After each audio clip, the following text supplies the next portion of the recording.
Mr. President, as you know, today لە دوای ڕوخانی ئیمپراتۆریەتی عوسمانیەکان کوردەکان پشتگوێخران و وەک میلەتێکی بێدەوڵەت هێڵرانەوە.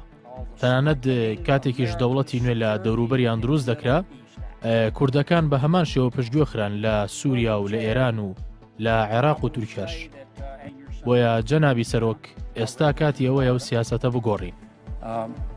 he, as we also know, is